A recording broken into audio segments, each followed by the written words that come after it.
Hello everyone and welcome back to another video. It is the middle of the UK heat wave. It's hot. I'm not gonna lie.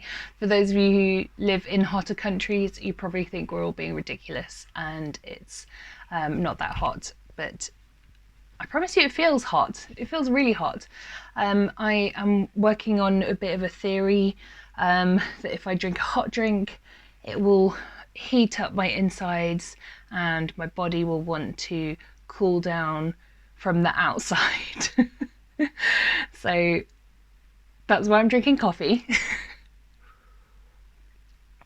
I thought that I would just do a quick video today because I stumbled upon a bargain in Waitrose, so I'm just going to grab it now. And it sort of presented itself as an opportunity for a little video, so I thought it could be something interesting. So this is a miniature Phalaenopsis orchid in a very gorgeous shade of lilac, which I actually haven't seen before in a Phalaenopsis in person. So as soon as I saw it, I was like, oh, this is beautiful. But this was reduced to £5.99 from £16. I mean, I think £16 is a bit silly, but it does have a pot at the bottom, and I guess if you were buying it new and in a good state of health, it is a very, very pretty orchid. So maybe I should let Waitrose off this, but I don't know. It kind of makes me sad seeing orchids living in supermarkets because they don't do well. So the reason why this one has been reduced, if you can see, is it has some bud blast. So these flowers here in bud have just kind of shriveled and died. So bud blast can happen for a number of reasons. It can be because of a change in temperature, a change in environment, a change in watering habits. That could be too much water, too little water, it could be humidity, it could be any number of things.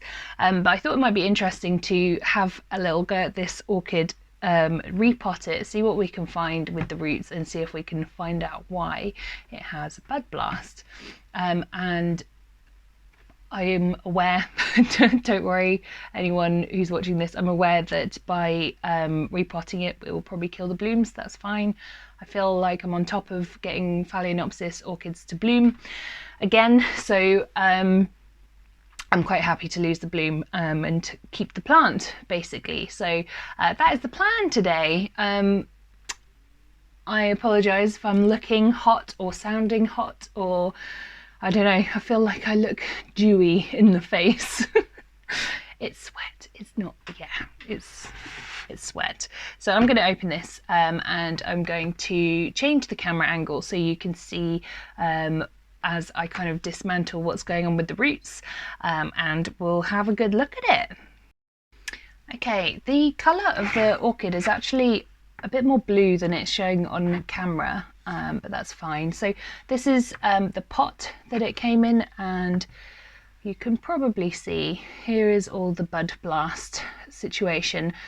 So this is a flower bud that has just come off in my hand, and we've got a couple of little flower buds up there that are just not happy. So I'm going to take it out of this pot, which is actually quite a nice pot, which is kind of why I feel like this is still a bargain at £5.99, because you get a nice pot out of it as well. So happy days, although I wouldn't necessarily put an orchid in here because I like to keep my orchids with their roots in clear plastic pots so I can actually see what is going on with them. So I'll pop that down to one side. So we can actually see from this pot that the roots are quite well established. They all look really healthy and green. However, the medium is just bone dry, dead bone dry. And if we look at the top here, we've got some shriveled and dry aerial roots. So these are just completely bone dry and dead. So I'm going to say that this has probably not been watered since it came into Waitrose, and that's probably why it's not super happy. However, a lot of the time As you may have seen in a previous short that I put on YouTube, a lot of the time these have a plug right at the centre, which can also affect the roots. Interestingly, the media is not terrible. It's quite a chunky bark mix, which is good. However, I found a little coir plug in the middle here. Although interestingly, there doesn't seem to be any signs of root rot, which is good. So I think this is just a case of it's a change in environment, probably hasn't been watered, hasn't had a lot of light in that great big box, because yeah, there's virtually no light getting in there.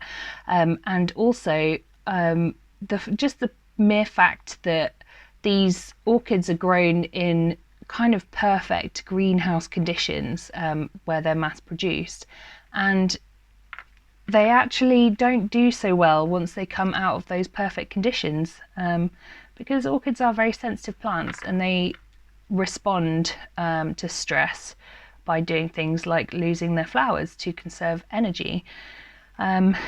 So let's get the excess bits off. I'm actually quite impressed with the quality of the roots of this plant, so let's continue. So we've got all of the bark off, and you can tell this is dry by the way it just comes straight off, no issues whatsoever. There's no resistance whatsoever in these roots, so has a good healthy root system, arguably, and no signs of root rot, which is really positive. I am going to try and get rid of this kind of, I never really know if it's foam or if it's coir.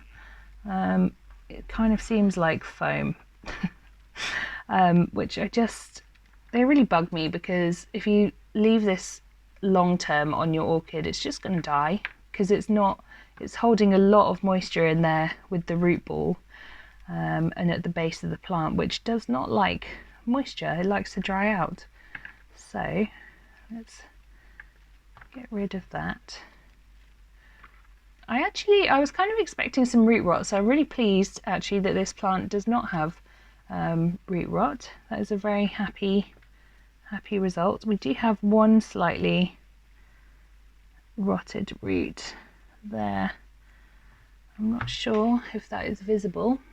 So can you see in here that came from right in the middle of the root ball. So that sheath has just kind of rotted away. You've got the tiny thread of root there, which seems to be still alive and attached to something else. So I'm going to figure out where that is headed to. So let's get some more of this foam off. The nice thing about orchids is particularly Phalaenopsis orchids, is their needs are kind of straightforward. I think certainly anyway if you live in the UK. So if you suspect something is going wrong with it, have a look at the roots, see if that tells you anything. If the roots are looking happy, it's probably something about your external conditions, external meaning outside of the root ball, outside of the pot. So I always feel like roots are the first place to go to with orchids, and if the roots are solid, then we look at everything else. So I'm actually going to keep these flower sticks on here since it's still flowering. We do have two slightly rotted roots with sort of a questionable, so that one I showed you it's got a questionable root hanging off of that one that rotted in the beginning, which I think I'm just going to cut off because it's already rotted at the top. It's probably just going to progress down, so we will get rid of that one right from the base. So that's one root gone, and then there was one more, but I think it's rotted to the point that it's died and it's no longer kind of got any moisture in it, so it's not necessarily going to cause any more rot, but we will just get rid of it to be on the safe side, reduce the amount of kind of rotting bacteria we have in the root ball. And we have got this one. So this one is kind of rotted in the middle there. So I think I'm going to get rid of him as well, or at least I'm going to cut him back to some healthier growth, because it's just not worth having a rotten root in your system. Now this one isn't rotted, it's just got some of that foam still stuck to it. So let's get rid of that as well as we can. And I think the end of that is kind of open and kind of just dying off, so I'm just going to snip the end of that too. Okay, so there is our, oh no, there's an, yeah, okay, that's fine, it's just picked up the old one. And I've just spotted one more that's just got a kind of rotten end, so we do have some sort of questionable root system going on there, and that was all in that kind of fibre, foamy ball, whatever it is. So I'm going to snip the end of that to make sure that that rot doesn't progress. In fact, I think I'm just going to cut that all the way down because it's a bit squishy. And is that the last one? And there's one more that's not doing so hot. So these roots that were in a bad shape were all in the foam. So now this orchid is not necessarily going to appreciate an orchid trim, a root trim. So we might see him lose those lovely flowers, but as far as I'm concerned, they're already at risk anyway. So I'm just going to trim off these sort of desiccated ends of the roots as well. They're not going to do any harm, but just aesthetically wise, I think I prefer them when they are not not there. Right, are we good? That's all good.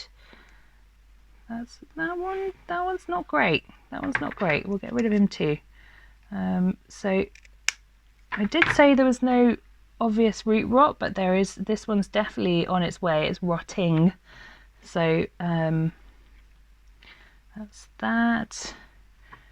So how you can tell if a root has root rot, there aren't any super obvious active root rot symptoms in here, but we've got this one here, hopefully you can see, and it's just kind of yellow and squishy. This is right at the beginning of the root rot issue. So if you find any that are yellow, well, yellow is okay, but kind of that yellowy brown colour and getting quite squishy, no longer firm, feeling a bit wet, then that's usually a sign of root rot. What you actually want from your roots is to be nice and green on the inside like this. So this, interestingly, the root rot began at the beginning of the root ball, again when we're in this spongy fibre, because it holds a lot of moisture, but you can see a bit further down where I was just showing you the green that it should be, that root is still healthy. However, if it started to rot at the top, it's going to rot all the way down, so you want to get rid of it. But yeah, we can see it's nice and green through the rest of the root and not squishy. So that's what we want, nice firm roots.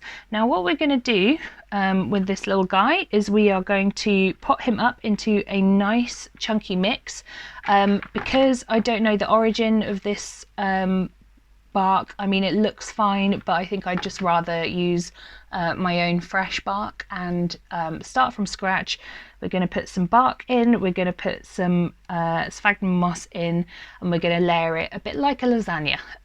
So I usually do it in a lasagna style, following tips from Miss Orchid Girl, who is like the guru of YouTube where orchids are concerned, and all of my Phalaenopsis have absolutely loved it since I've started doing that, so that is where we're going to go. Okay, I'm back. I have washed out the original pot, although now that I'm here I'm thinking it's sort of almost almost seems like it's a little on the small side for this fella.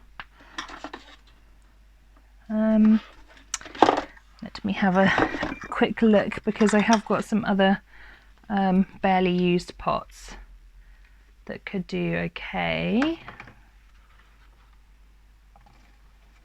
That seems like it might be a better option. I think I'm going to go with that one, because I don't necessarily want to restrict his roots, although Phalaenopsis do really like to have tight feet, so it's not a big deal.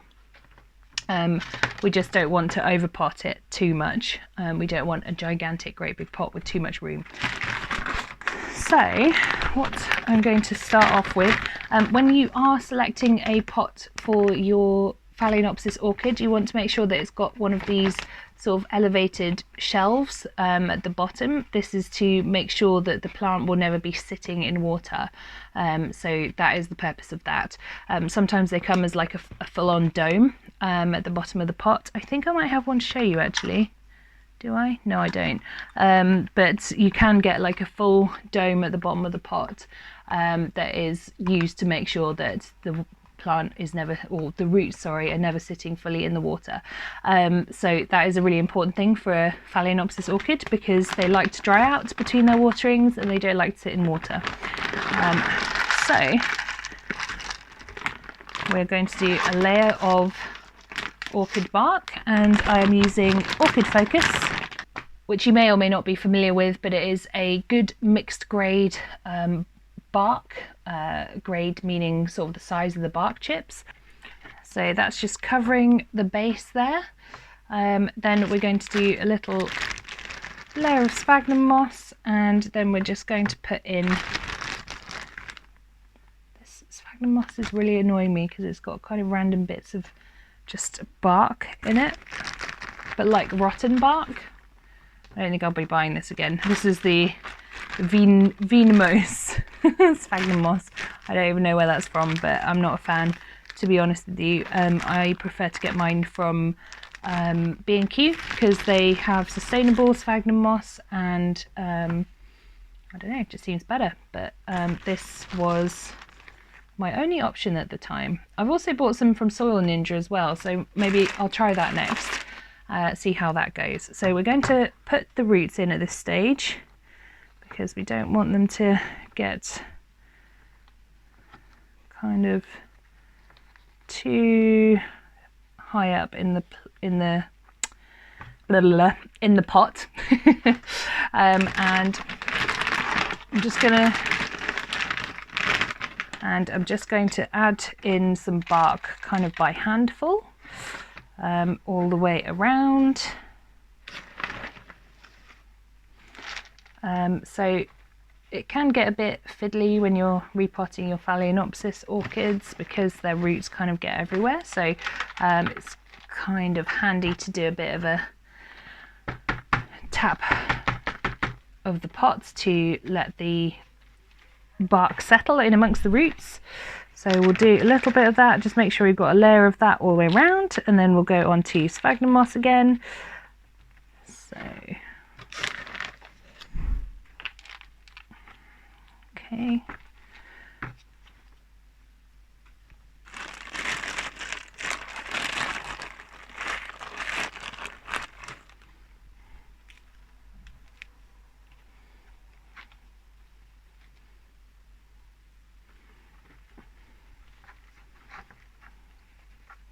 And you will have to kind of poke this in around the roots, because they just, orchids grow their roots everywhere. They're like big sort of, I don't know, big fat spider legs. So you've got to poke them in, and make sure that you're not kind of drowning them. You want to still have plenty of air in amongst the roots. So we're poking them in, but we're not kind of smushing it down. We are just gently making sure that the roots are largely covered. And then I'm just going to do a final layer of bark and make a mess while I'm at it, apparently. So you don't necessarily need to cover all of the roots with your Phalaenopsis orchid, because a lot of them may be air roots. It is a good idea before you begin to take note of which ones are living in the air, so that you know that they don't need to be potted into the media, basically, because they will be quite happy just picking up moisture from the air. Just making sure we've got some bark everywhere, so he's going to sit in nice and firmly, although he seems to be sitting upright quite nicely. So one little pocket left.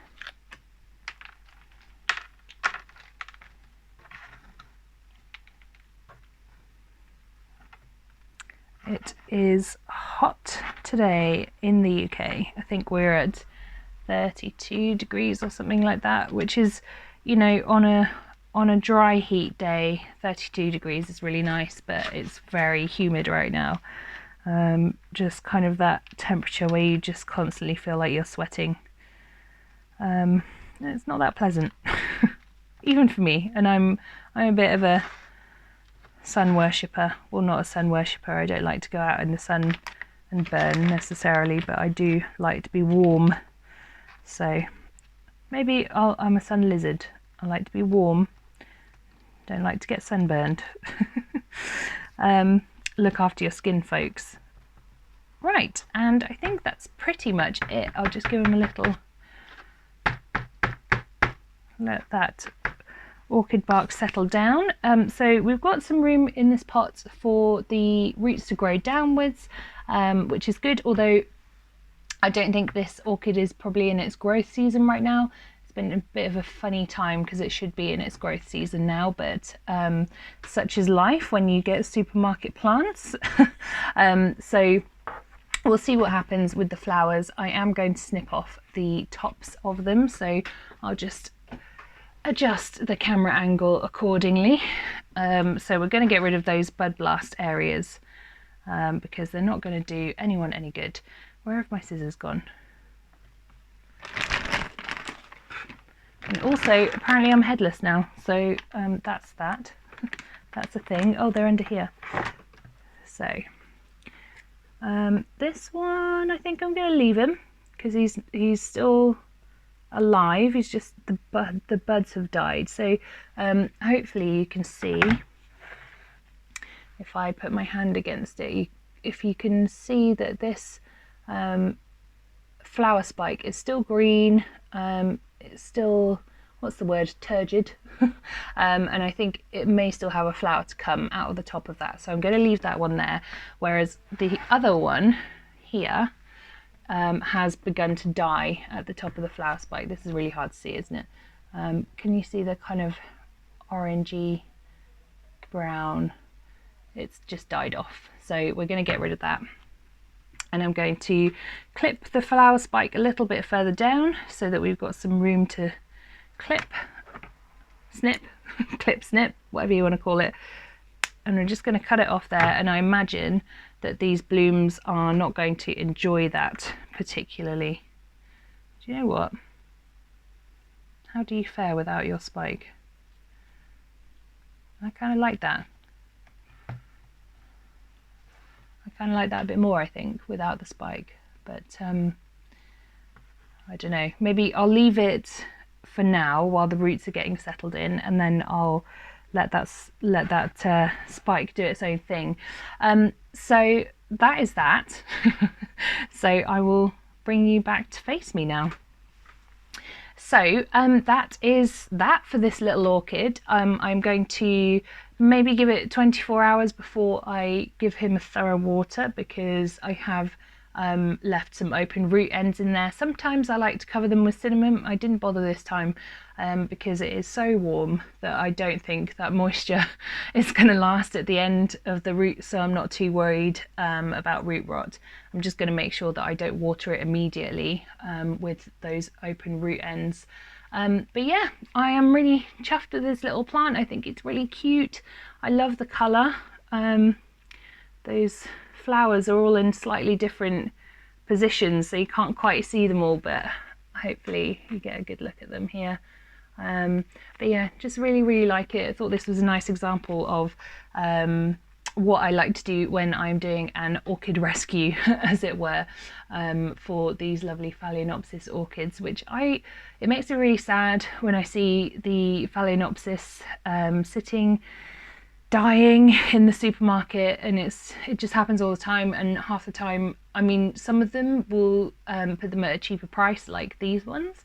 So Waitrose is obviously a bit better at doing that, but there's a lot of shops that just chuck them in the bin, and it seems really sad after someone obviously has gone to a lot of trouble to make sure these things live and thrive, and they're just not thriving in the UK supermarkets, and it seems sad. So, well, I say someone has tried really hard. It might have been a machine. But someone somewhere along the way has been involved with getting these orchids looking happy. So, I don't know. It just seems sad, and just seems a bit silly that these things are considered very throwaway. If these blooms do die back, I will just snip down the stems and try and encourage it into its growth phase. So I am going to let it do what it wants to do. If it wants to keep flowering, that's fine. If it wants to let go of its flowers, that's also fine. But it would be nice if I could get it kind of in a cycle with the rest of my orchids, because then that makes life nice and easy. They're all in their growth phase at the moment, so they are just leaves. They're not dead. They are just leaves like any other plant, and they will come back with their blooms. So if your orchid drops all its flowers, don't panic, it's not the end.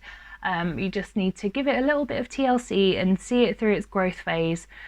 Give it some fertilizer. They usually have good instructions on the fertilizer, but you want to do one round of fertilizer, and then the next time you water it with clean water just to flush out the fertilizer so you don't get too much buildup, and then the third watering do fertilizer, and the fourth one just fresh water, and so on and so on. So that's basic Phalaenopsis care in a nutshell, and that's pretty much it, guys. I'm going to leave it there for now, but don't forget to like and subscribe if you enjoyed this video.